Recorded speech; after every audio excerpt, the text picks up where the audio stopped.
Hey guys, if you're shopping for knives and gear, make sure you check out the description of the video you're watching right now for a link to my Amazon store where I've compiled some of the very best knives and gear. There's a whole bunch of different categories, including some of my own personal recommendations. There's something down here for everybody, so make sure you take a look. Thanks! What's going on, YouTube? Metal Complex here, and today I've got another interesting knife review / knife overview to do with you guys. This is the WE Knives Hecate. I hope I'm pronouncing that correctly.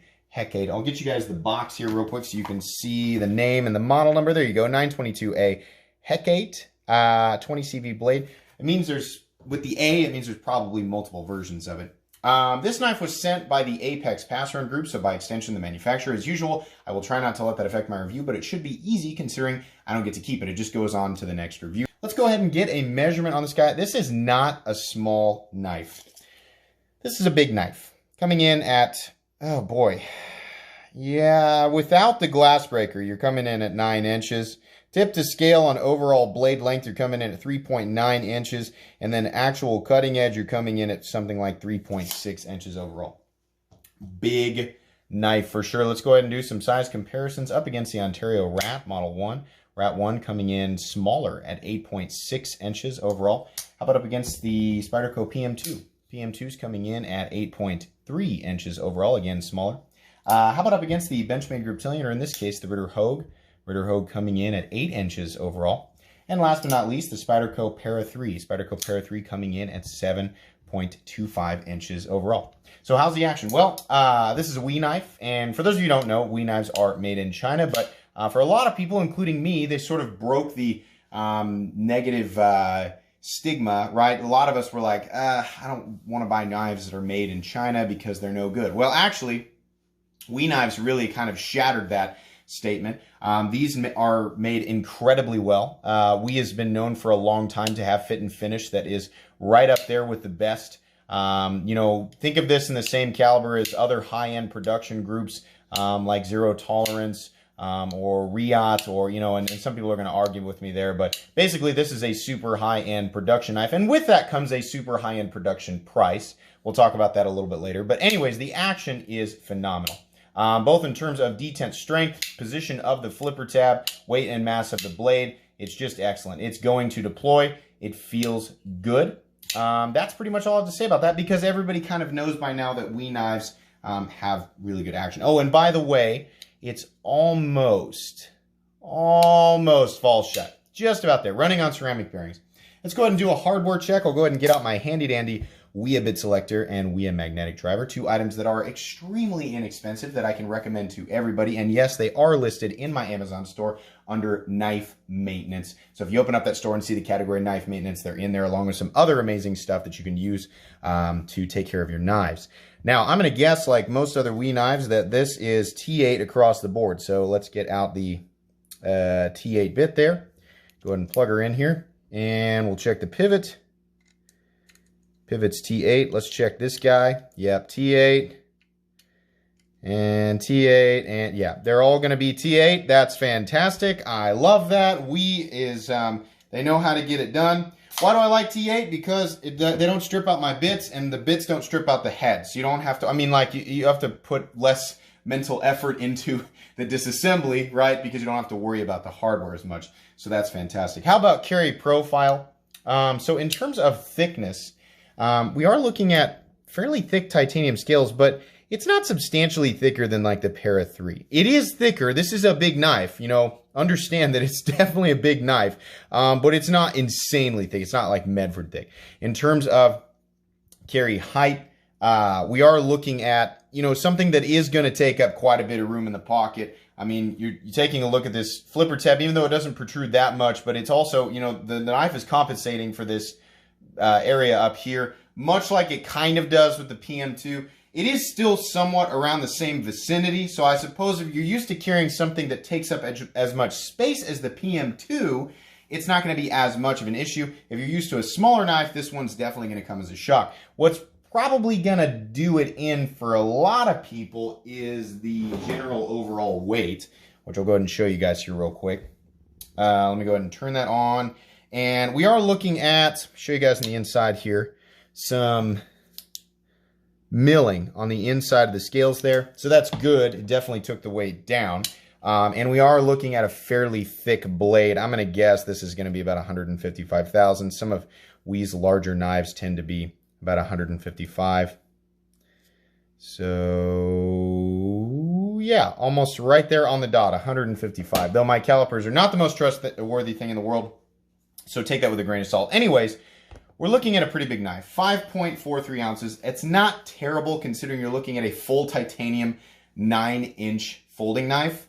But, you know, like I always say, a lot of people either go by ounce and inch or they say anything over 4 ounces. You know, by most people's standards, this is a big knife, and also by most people's standards, this is a heavy knife. If you're used to, you know, wearing heavy-duty pan material, or you work outdoors, you know, where you're carrying a whole bunch of different tools, you may not notice this, right? But if you're in an office setting and you're used to a smaller knife, yeah, you're definitely going to notice this is definitely going to be a little bit too big. The knife or the blade length is also going to make it illegal in a lot of places, so also take that into consideration. So let's talk about the anatomy of the knife. This particular version is all tie. Like I said, there's probably multiple versions of this, and I will link every different version of this knife right at the top of the description. You can see here we've got some beautiful, dark, tumbled titanium scales that have been sculpted. This is very pleasing. It's also nice and smooth. None of this is sharp. It almost looks like a knife that might be kind of a hand attacker. And other than one spot, it really isn't. This is really, really nice to the touch, and I like that a lot. The blade is made of CPM 20CV and carries the same, or sort of sports the same stone washing that's on the handle scales. You can see there it's sort of a dark concrete finish. That's nice. Everything up here is nicely rounded off, no sharp edges or anything like that. Really, the only sharp edge is, of course, the actual cutting edge. There is a flat that runs out about 65% the length of the blade, carrying a decent amount of thickness, really quite a ways out. And then you have this sort of reverse tanto blade. So I would say in terms of, you know, like how blades generally go, this is going to be a fairly strong blade shape, but it also drops to a pretty reasonable cutting edge. It's not thick behind the edge. It's not an absolute laser beam, like I say sometimes, but it's definitely going to do some pretty serious slicing and cutting tasks. You're not going to have an issue with that, especially considering there's nothing in the cutting path. So that's great. One of the weird areas on this knife is this one right here. And I'll admit, after some practice, I messed it up right there. I can get this to deploy. I'm going to prove myself wrong on camera. Good gosh. I had this down perfectly before the review started, and now for whatever reason, I'm having an issue with it. You can get it to deploy that way. I find that I can get it, and I'm going to prove myself wrong again here. I find that I can get it to deploy easier this way with the reverse flick, but the truth is that the flipper tab is the easiest way to deploy it. Whether or not I was able to get that before I did the review or not is besides the point, because it all ties into my main point, which is that hole is just not as big as it needs to be.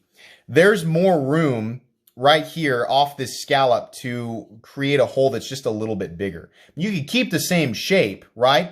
But just make it bigger so that your finger can access it. I mean, you can see there, I'm just having trouble accessing it. And if I'm actually using this knife in the setting it was meant to be used in, there's a good chance I might be wearing gloves. And that's going to make it a little bit difficult to access. And I know a lot of you are thinking, I just caught myself there a little bit. Good thing most of the skin on my fingers is dead.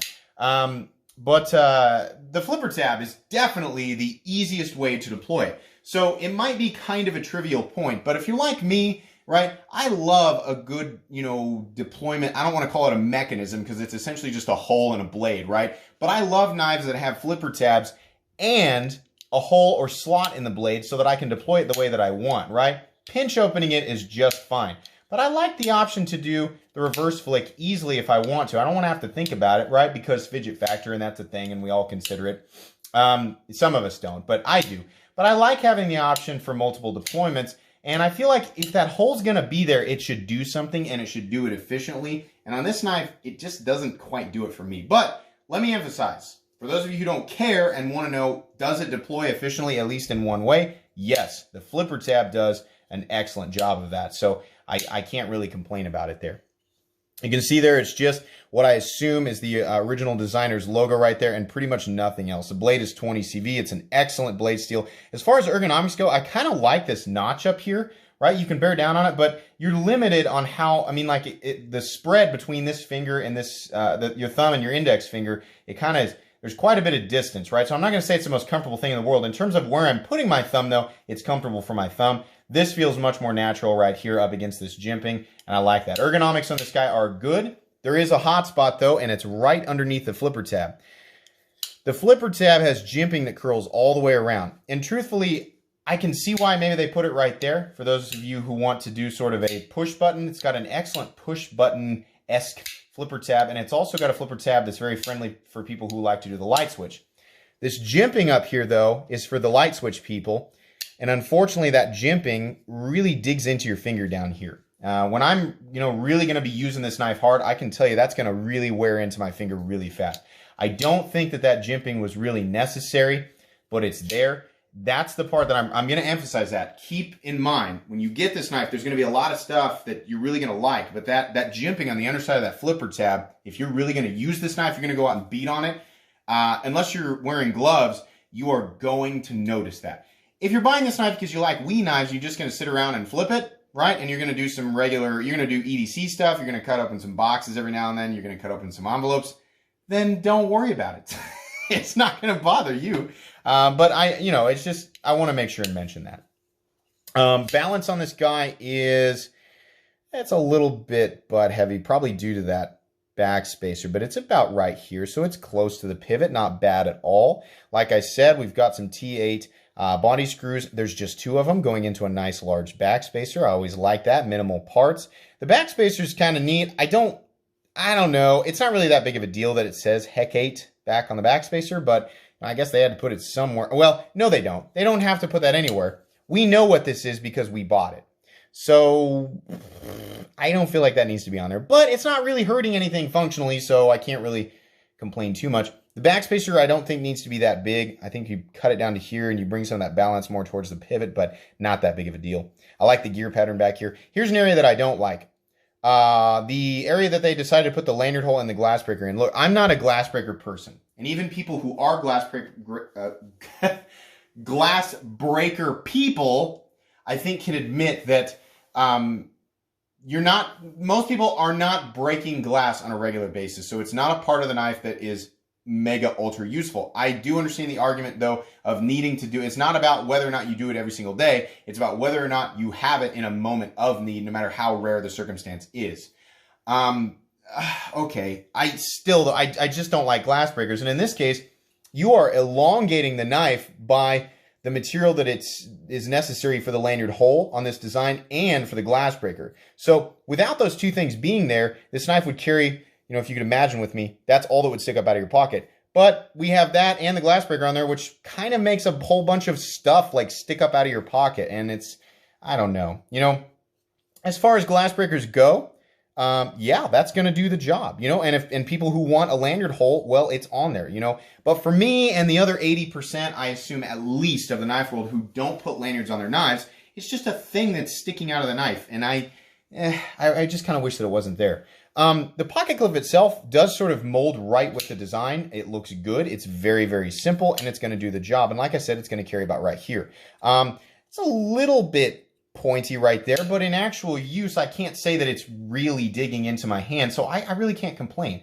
This is very comfortable. It's a very comfortable knife, except for that spot right there underneath the flipper tab, right? And there's also kind of some unnecessary jimping on the lock bar. Really all they need is just a cutout on one side. You really don't need all of that, the lines on the knife are going to keep me attached to the knife, right? There doesn't need to be an enormous amount of jimping other than maybe back here behind that sort of rise, for that little thumb hole. It does have a steel lock bar insert that doubles as the over travel stop, so that's nice. And it locks up organically at, it was like 35% or so. And of course, with most Wii knives, it is absolutely dead centered with no detent lash. There is no blade play, up, down, left, or right. Typical for Wii, it's very solid. If you buy a Wii knife, you are getting a solid product. That's why you hear so many people, right? For those of you who are like me at some point, who were like me, who are like I used to be. In the past, I just could not get around paying, so much money for prices that were similar to what ZT asks for their production knives that are made in the USA. I just could not get around that because it was a Chinese knife. I'm over it. We Knives makes a fantastic product. They are absolutely one of the most precision production manufacturers out there. And if you pay the money for one of these knives, you are going to get an absolutely finished product. Fit and finish is excellent. All the little tiny things that are on my checklist are all perfect. That's how We Knives are. That's how all the We Knives that I have ever handled have been. So I'm happy with that. So again, the things that I don't like about this knife, I do not like the jimping underneath that flipper tab. I do not like how small that thumb hole is and the limited amount of access I have to it. I don't like how big the backspacer is. I don't think it really needs to be that big. I don't like that it says Hecate right there. And I don't like all this extra stuff that's sticking up off the back of the knife. Technically, those are all pretty nitpicky little things because this is a very functional knife and it's made out of premium materials. And I have to admit, I do enjoy flipping it. It's very fun to flip despite having it having a few little quirks that kind of bother me. This knife is something that I can recommend to people, but at the same time, I want people to kind of be aware of the quirks. So when I say recommend, if you can overlook, it's like I always say in my reviews, if you can overlook all the little things that kind of bothered me, then you're going to love this knife because it's a well-made knife and it does cut. I can't recommend it to everybody though, right? Generally, my most recommended playlist is reserved for knives that I can recommend to everybody. And for all things considered. So not going to go on my most recommended list, but like I said, the reason I'm emphasizing this is because I don't want people to ignore it and pretend, I don't want people to think that I'm saying it's not a good knife. It is, but it's for a very specific crowd that's going to be overlooking the things that I'm nitpicking. Prices change, and you might be viewing this the day that I uploaded it, and you might be viewing it in like 2 years in the future, and this knife may or may not still be available. So for accurate, up-to-date pricing, make sure you check on the link in my description or the Amazon store where I should have this knife listed. Anyways, that's going to be pretty much it today, guys. Like I said, check out the links, check out everything that I've got there. And that's all I got for you. So if you enjoyed this video, please leave a like. If you'd like to check out my other content, I do, of course, have lots of videos of knives that are either expensive or inexpensive that I do or don't like. So check those out. And if you enjoy all my content, go ahead and click on this metal complex logo right here and subscribe because there's definitely more coming. Thanks again for watching, everybody, and have a great day.